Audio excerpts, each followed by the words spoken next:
Another night has ended. You know, we were going to do an intro, but you know what? I decided we're not going to do an intro, and I'm going to tell you why.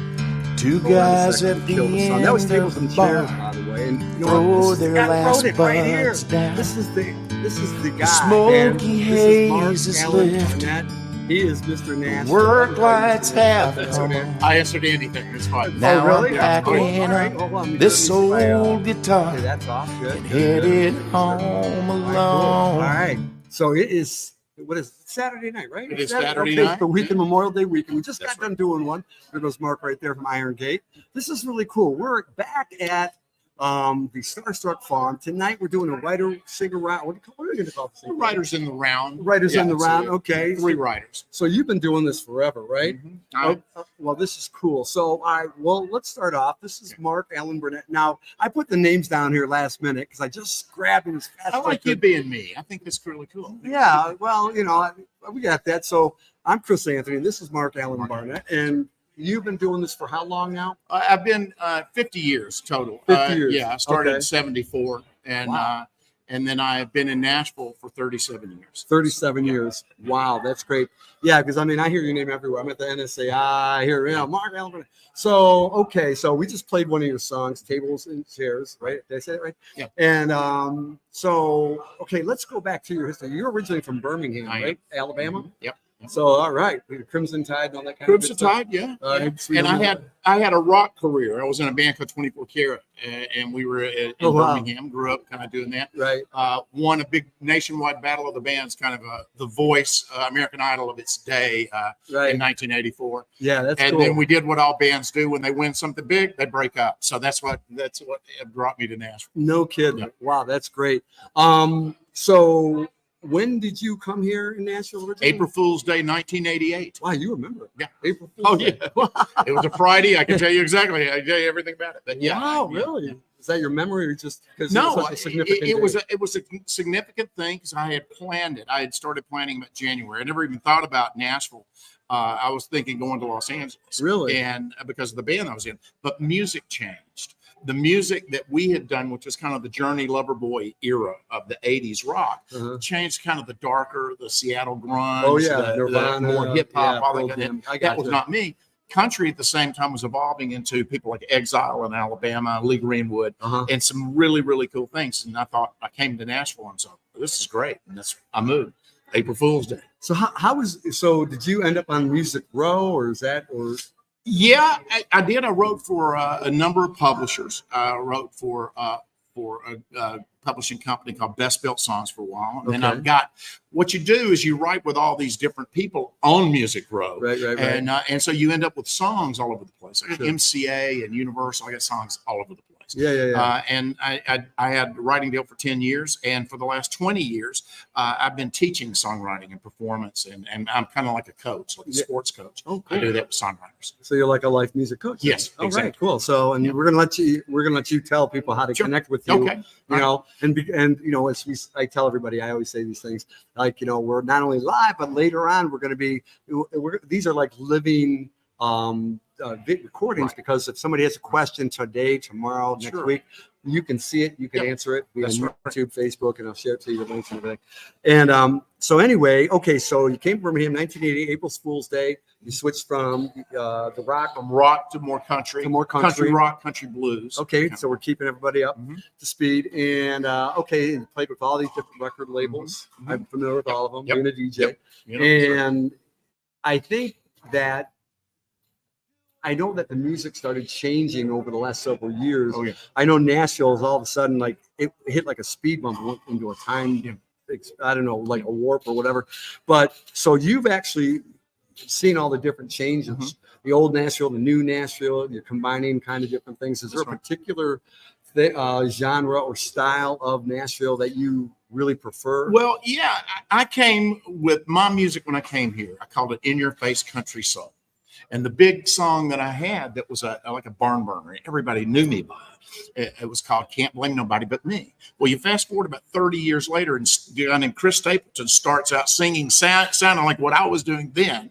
And his song was Nobody to Blame But Me. So it's kind of this is what. But I've been like that, and it's just you got a lot of people doing things. Some people, the breaks work, some people don't. Mhm. I've seen very, very talented people with everything that just doesn't happen. Mhm. For me, I was lucky enough to kind of see things coming. I was 28 years old when I moved here, which is already a little older for that. And so I'm morphed more into a songwriter. I got a cut my first night in town. A girl named Shelby Lynn cut one of my songs. Wow. And so all of these things, as you see it coming, you kind of morphed into other things. And then over the last, actually 24 years now, from 2000, I've been a teacher. So I'm working with people, still doing the same thing, still performing, but I work more with other people and their dreams than my own. Mhm. And at the same time, my dreams get realized.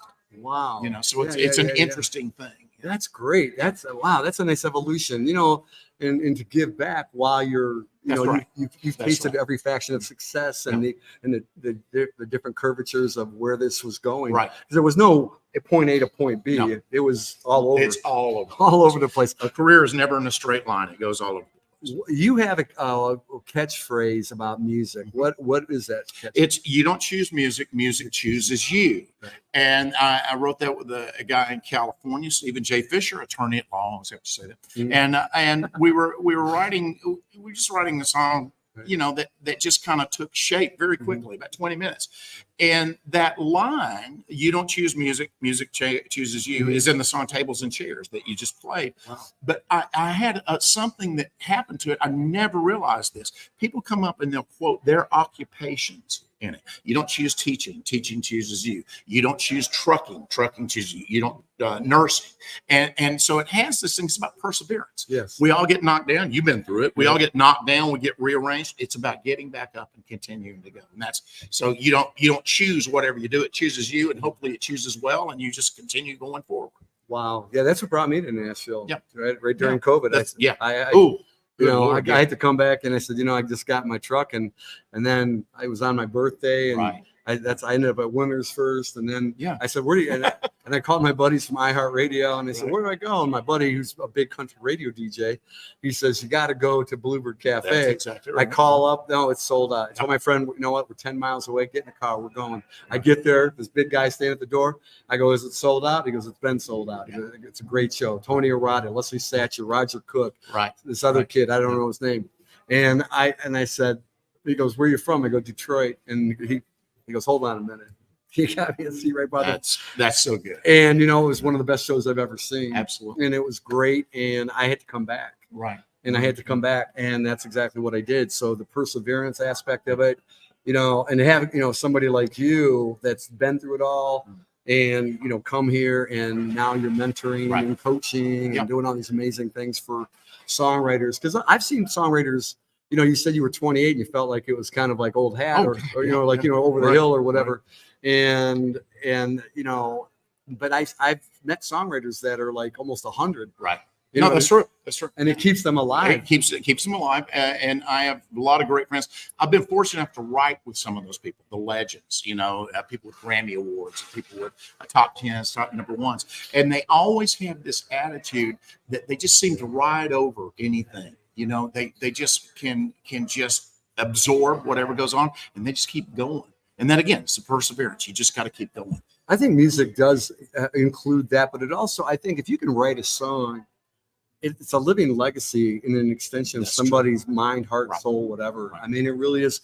What else can you do like that? You could have all these possessions, but nobody's going to remember for you what you owned. But if you turn on the radio or whatever and you go, wow, there's that song. Right. And you got to be like ecstatic that you have this catalog of music and history and you're able to reach back and go, I did this with so-and-so. And these rarely does a few days go by that someone doesn't send me an email or a phone call. Now, your song got me through the death of my wife.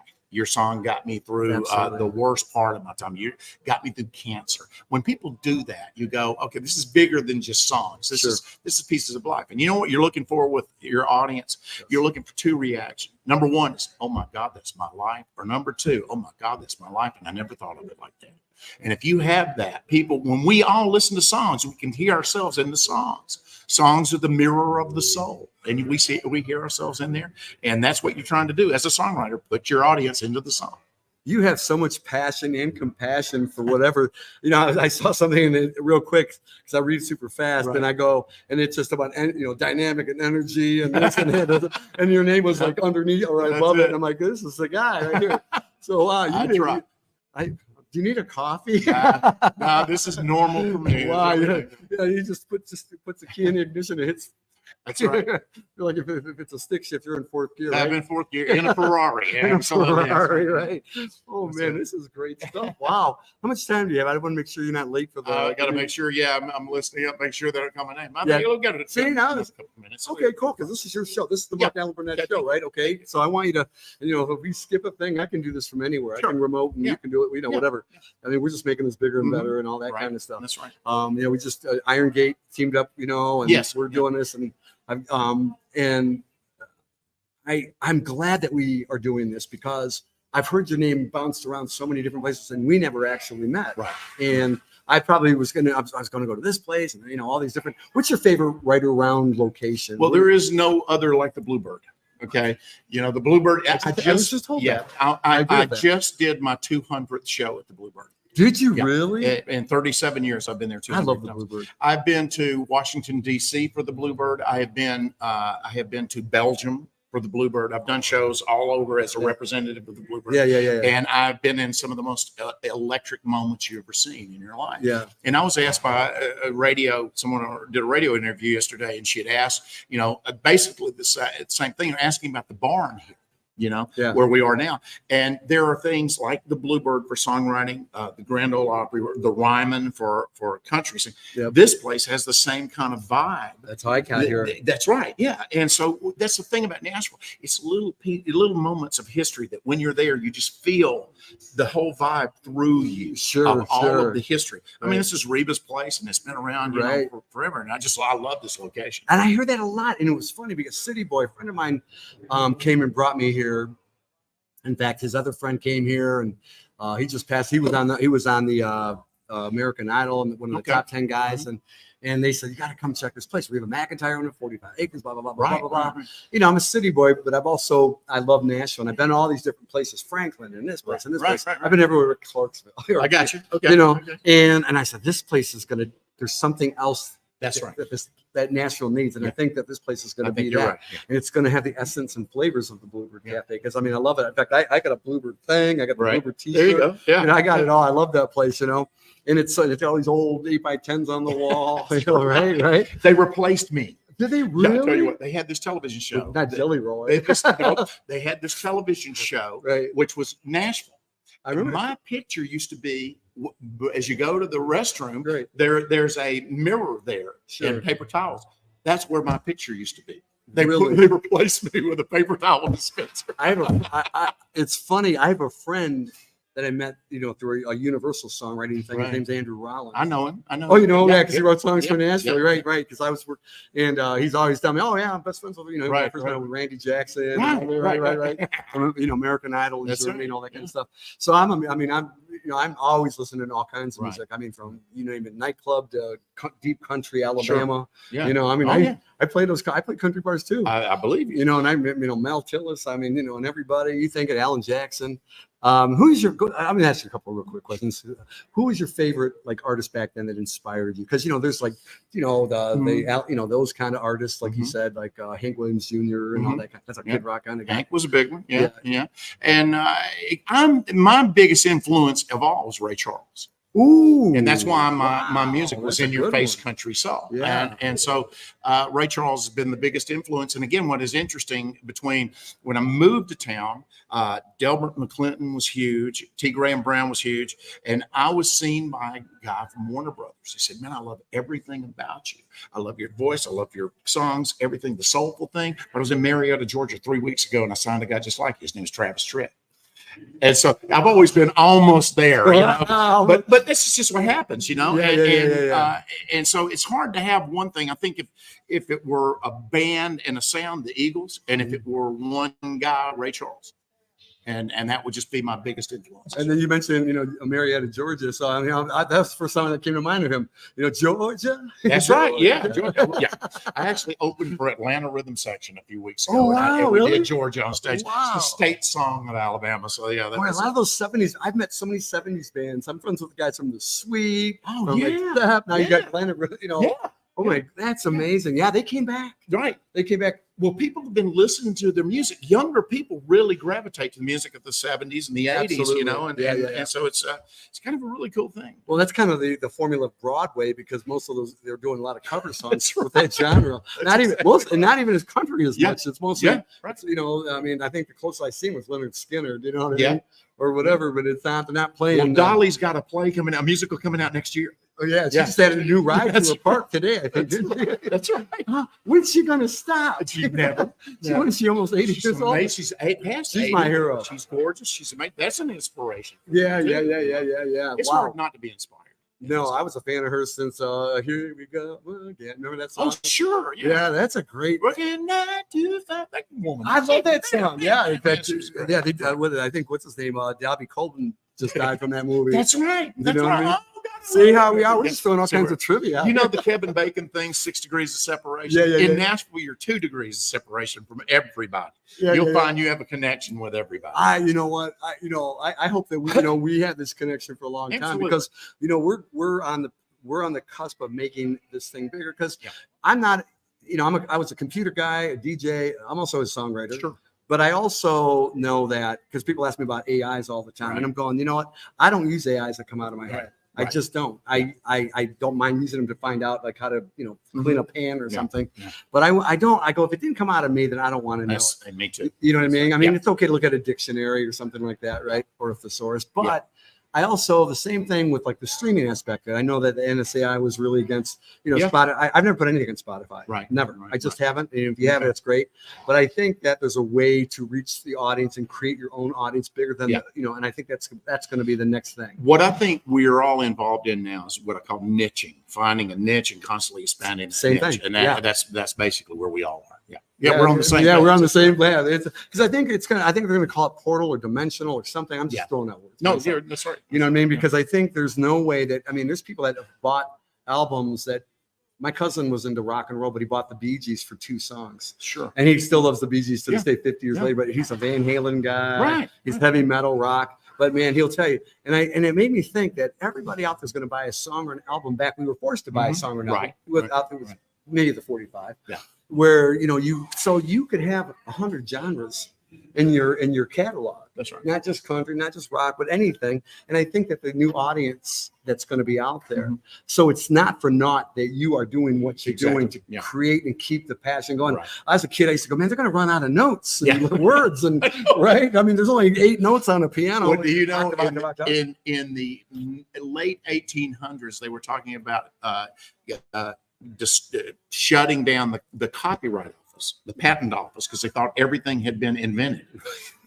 So I heard that. yeah, I think it changed. You changed it. Yeah. God. Well, this is a lot of fun. I know you gotta go. think I'm gonna have to go, but Yes. I would say www.musicchoosesyou. And my name is Marc-Allen Barnette, MarcAllen Barnette.